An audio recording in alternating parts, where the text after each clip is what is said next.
లేకపోతే నాకు ఇది లేదంటావు. हम ऐसा बोलते हैं अगर ये नहीं है तो ये यहाँ पर नहीं मिल रहा है बोलेंगे। ఇది లేకపోతే నాకు అది లేదంటావు. और यार ये नहीं है तो ये नहीं मिल रहा ఇది है। దేవుడి మనసు కాదు. परमेश्वर का गुण नहीं है। నువ్వు సువార్త ప్రకటించడానికి వస్తే దేవుడి మనసు నీలో ఉండాలి. आप सुसमाचार के लिए आए तो आप परमेश्वर का गुण चाहिए। దేవుడి మనసు లేకుండా, దేవుడి ప్రేమ లేకుండా, परमेश्वर का प्यार नहीं है तो और परमेश्वर का गुण नहीं है तो మన సువార్త ప్రకటించిన వ్యర్థమే. सुसमाचार बताना भी व्यर्थ है। కానీ పక్షంలో మాటలు అదిలో ఇది లేదు ఇది లేదని చెప్పలేదు.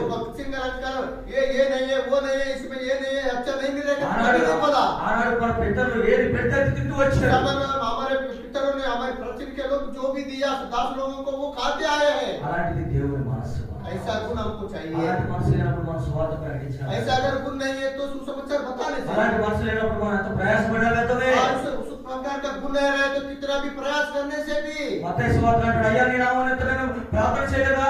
आपके नाम में मैं प्रार्थना नहीं किया था। అయ్యా నీ నామమున నేను సువార్త వెళ్ళలేదా? आपके नाम से मैं सुसमाचार नहीं बताया था। అయ్యా నీ నామమున నేను గొప్ప కార్యాలు చేయలేదా? आपके नाम से मैं बड़े बड़े काम नहीं किया क्या? ఎవరు నువ్వు? तुम कौन है? దేవుడి చిత్తం జరిగించేవాడు కావాలా? परमेश्वर की इच्छा के अनुसार जो करते हैं ऐसा वाला होना। తగ్గించుకునే మనసు కలిగినటువంటి వాళ్ళు కావాలా? नम्रपन चाहिए हमको। ప్రేమించే మనసు కలిగినటువంటి వారు कारण కావాలి. चाहिए।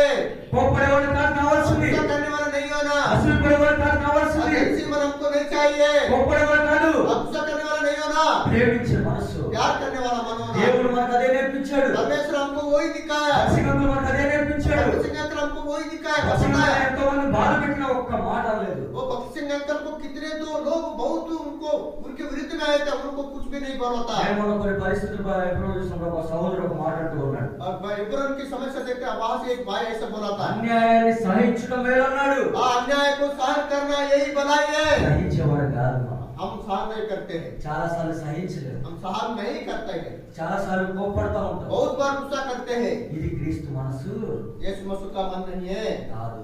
नहीं है। ఈ మనసు లేకుండా, మన క్రీస్తు మనసు లేకుండా మనం ఎంత ప్రయాసపడాలి. यीशु मसीह का गुण हमारा अगर अंदर में नहीं है, भीतर में नहीं है तो कितना भी सुसमाचार बताने అది से సున్నా, पूरा जीरो है। జీరో, जीरो रहता है। ఏమి ప్రయోజనం ఉండదు. और कुछ भी प्रयोजन नहीं रहता है। నడిచినా పరిగెత్తినా కొట్టించుకున్న తర్వాత ప్రయోజనం और ఉండదు. चलने से कोई मारे तो भी कुछ भी वो फल नहीं मिलेगा। మనం చెప్పడం కాదు, మనం ఆ ప్రకారం జీవించాలా. हम बताने करेंगे उस प्रकार की जिंदगी हमारे अंदर में ఆ होगा। జీవిత ప్రకారం మనం జీవించినప్పుడు, अब उस प्रकार अगर जीने से మనం జీవించినప్పుడు వ్యర్థమే అది. మనం ఆ జీవితం జీవించినప్పుడు వ్యర్థమే. उस प्रकार के जीने से भी कुछ वो व्यर्थ है। కానీ ఆనాడు ఏం చేశారు? సరిగారు. उस समय में इसलिए लोग ఏమన్నా उपाय थे। ఏమన్నా మేలు పొందుకున్నారా? कुछ भलाई उपाय किया, ఏమన్నా ఫలాలు పొందుకున్నారా? कुछ फल भी लेके उनको ఏమి పొందుకున్నారు?